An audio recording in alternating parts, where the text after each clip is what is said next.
प्यारे बच्चों, कैसे आप सब? आशा करती हूँ आप सब अच्छे होंगे, स्वस्थ होंगे। स्वागत है आपका इस कक्षा में। आगे आज हम पढ़ते हैं हिंदी का पाठ 15 सुभाग। इसमें क्या है कि प्रस्तुत पाठ में लेखक ने बच्चों को अपने माता पिता के प्रति इनके कर्तव्य को दर्शाने की चेष्टा है। माता पिता की सेवा से मानव को वांछित फल मिले। तुलसी महतो अपनी लड़की सुभागी से बहुत प्यार करते थे। छोटी उम्र में भी वो घर के काम में चतुर और खेती बाड़ी के काम में निपुण। उसका भाई रामू जो उम्र में उससे बड़ा था, बहुत ही कमजोर, कामचोर और आवारा था। तुलसी ने सुभागी और रामू दोनों की शादी कर दी। थोड़े दिन बीते, अचानक एक दिन बड़ी विपदा आ गई। सुभागी बहुत छोटी उम्र में ही विधवा हो गई। सुभागी के दुख की कोई सीमा नहीं। बेचारी को अपना जीवन पहाड़ सा लगने लगा। कुछ साल बीते, लोग तुलसी महतो पर दबाव डालने लगे कि लड़की की कहीं और शादी कर दो। आजकल जो है कोई इसे बुरा नहीं मानता है, तो क्यों सोच विचार करते। ठीक है, तो तुलसी ने कहा, भाई मैं तो तैयार हूँ, लेकिन जब सुभागी भी माने, वो किसी तरह राजी नहीं होती। हरिहर ने सुभागी को समझाकर कहा, बेटी हम तेरे भाई भले के लिए कह रहे हैं। माँ बाप अब बूढ़े हो गए हैं, उनका क्या भरोसा। तुम इस तरह कब तक बैठी रहो। तो सुभागी ने सिर झुकाकर कहा, चाचा मैं तुम्हारी बात समझ रही हूँ, लेकिन मेरा मन शादी करने को नहीं कहता। मुझे आराम की चिंता नहीं है, मैं सब कुछ झेलने को तैयार हूँ। जो काम तुम कहो वो सिर आंखों के बल करूंगी, मगर शादी करने को मुझसे महक। उजड़ रामू बोला, अगर तुम समझती हो कि भैया कमाएंगे और मैं बैठी मौज करूंगी, तो इस भरोसे ना रहना। यहाँ किसी ने जन्म भर का ठेका नहीं लिया है। रामू की दुल्हन रामू से भी 2 अंगुल ऊंची थी, मटक कर बोली, हमने किसी का कर्ज थोड़े ही लिया है कि जन्म पर बिठाकर खिलाएं। ये हमारे बूते की बात नहीं। सुभागी ने गर्व से भरे स्वर में कहा, भाभी मैंने तुम्हारा आसरा कभी नहीं किया और भगवान ने चाहा तो कभी करूंगी भी नहीं। तुम अपनी देखो, मेरी चिंता मत करो। रामू की दुल्हन को जब ये मालूम हुआ कि सुभागी शादी नहीं करेगी, तो और भी उसके पीछे पड़ गई। हमेशा एक न एक मुसीबत खड़ी किए उसे रुलाने में जैसे उसको मजा आता था। वो बेचारी पहले रात से उठकर कूटने पीसने में लग जाती, चौका बर्तन करती, गोबर थापती, खेत में काम करने चली जाती। दोपहर को आकर जल्दी जल्दी खाना पकाकर सबको खिलाए। रात को कभी माँ के सिर में तेल डालती, कभी उसकी देह दबाती। तुलसी चिलम के शौकीन थे, उन्हें बार बार चिलम पिलाती। जहां तक उसका बस चलता, माँ बाप को कोई काम नहीं कर लेती। हाँ, भाई को न रोकती, सोचती है तो जवान आदमी है, ये काम न करेंगे तो गृहस्थी कैसे चले। ठीक है, मगर रामू को यह बुरा लगता। अम्मा और दादा को तिनका तक नहीं उठाने देते और मुझे पीसना चाहते। यहाँ तक कि एक दिन वो आपे से बाहर हो गया और सुभागी से बोला, अगर इन लोगों को बड़ा मोह है तो क्यों नहीं अलग लेकर रहती हो। तो तुलसी क्या कहती है, जब तक मैं जीता हूं तुम मुझसे कुछ नहीं कह सकते। तुलसी जो है उसका पिताजी, मेरे पीछे जो चाहे करना, बेचारी का घर में रहना मुश्किल करती है। रामू, आपको बेटी बहुत प्यारी है तो उसे गले बांध कर रखिए, मुझसे तो नहीं रुका जाता। तुलसी, अच्छी बात है, अगर तुम्हारी यही मर्जी है तो यही होगा। मैं कल गांव के आदमी को बुलाकर बंटवारा कर दूंगा। तुम चाहे अलग हो जाओ, सुभागी अलग नहीं हो। रात को तुलसी लेटे, वो पुरानी बात याद आई जब रामू के जन्मोत्सव में उन्होंने कर्ज लेकर जलसा किया और सुभागी पैदा हुई तो घर में रुपए रहते हुए उन्होंने एक कौड़ी खर्च नहीं की। ठीक है, पुत्र को रत्न समझा था, पुत्री को पूर्व जन्म के पापों का दंड।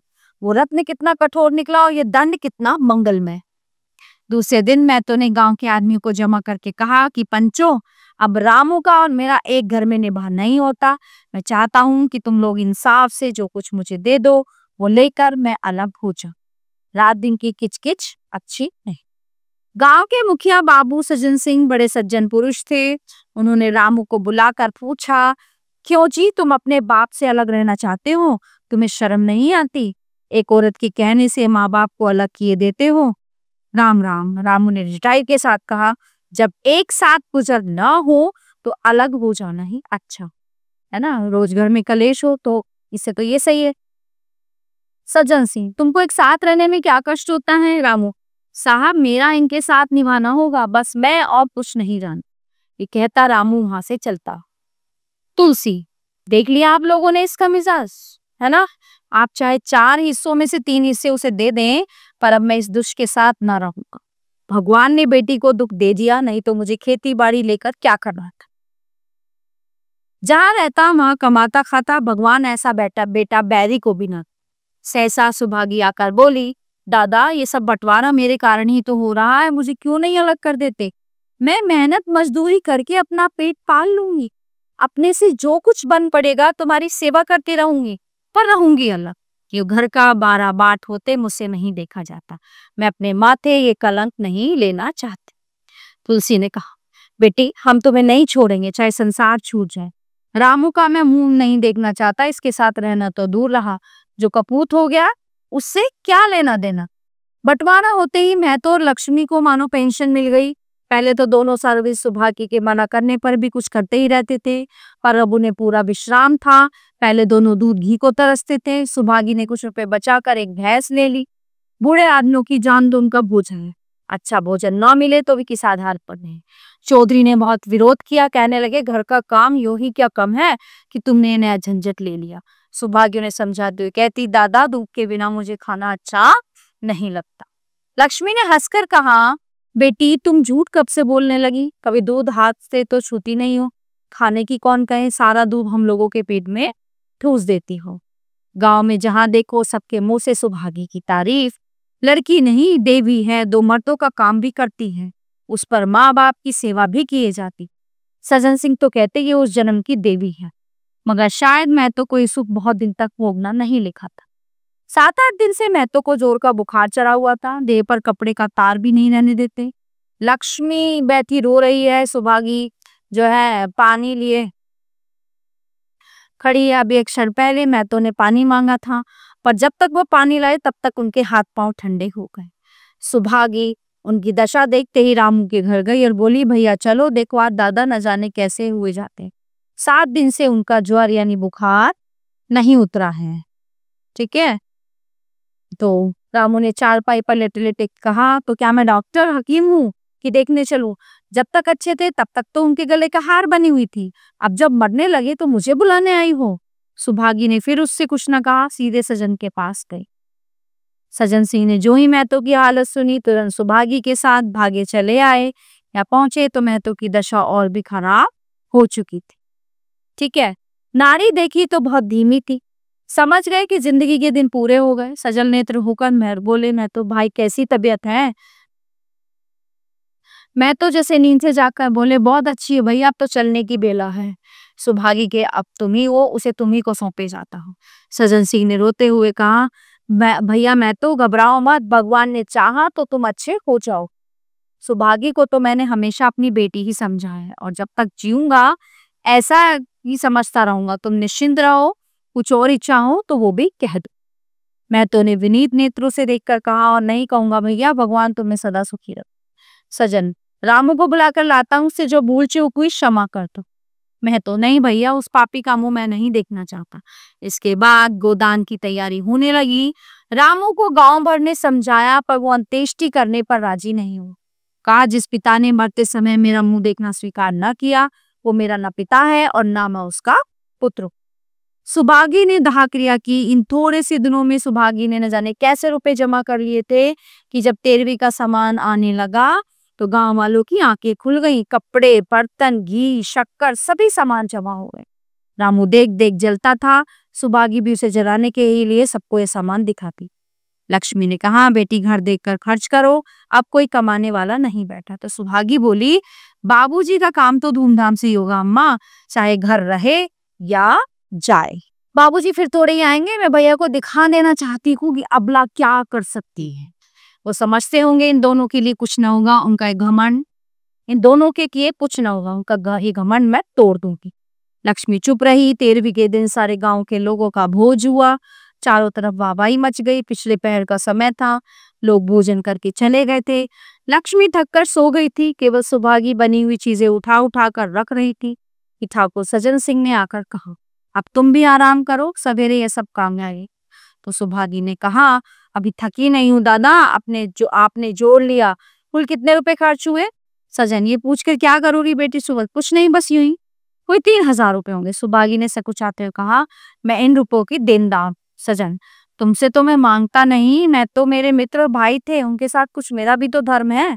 सुभागी, आपकी ये दया क्या कम है कि मेरे ऊपर इतना विश्वास किया, मुझे कौन 3,000 रुपए देता। पति के देहांत के बाद से ही लक्ष्मी का दाना पानी छूट गया। सुभागी के आग्रह पर चौके में जाती, पर कौर कंठ के नीचे नहीं उतरता। बर्ता ने जल्दी खाट पर डाल दिया। सुभागी अब क्या करे, ठाकुर साहब के रुपए चुकाने के लिए दिलो जान से काम करने की जरूरत थी। यहाँ माँ बीमार पड़ गई, अगर बाहर जाए तो माँ अकेली रहती है, उसके पास बैठे तो बाहर काम कौन करे। माँ की दशा देखकर सुभागी समझ गई कि इनका भी अंतिम समय आ पहुंचा। महतो को भी तो यही जरूरत था, गांव में किसी फुर्सत थी कि दौड़ धूप करता। सजन से दोनों वक्त आते लक्ष्मी की दशा बिगड़ती जा रही थी, यहाँ तक कि 15वें दिन वो संसार से विदा ले गई। अंतिम समय रामू आया, उसके पैर छूना चाहता था, पर लक्ष्मी ने उसे ऐसी झिड़की दी कि वो उसके पास न जा सका। सुभागी को उसने आशीर्वाद दिया, तुम्हारी जैसी बेटी पाकर मैं तर गई। मेरा क्रियाकर्म तुम ही करना, मेरा भगवान से यही प्रार्थना है कि अगले जन्म में भी तुम मेरी कोख से ही जन्म ली। माता के देहांत के बाद सुभागी के जीवन का एक लक्ष्य रह गया, सजन सिंह के रुपए चुकाने। 3,000 रुपए पिता के क्रियाक्रम में लगे थे, लगभग 2,000 रुपए माता के काम में लगे। 5,000 रुपए का ऋण था उसकी अकेली जान, मगर वो हिम्मत नहीं हारती।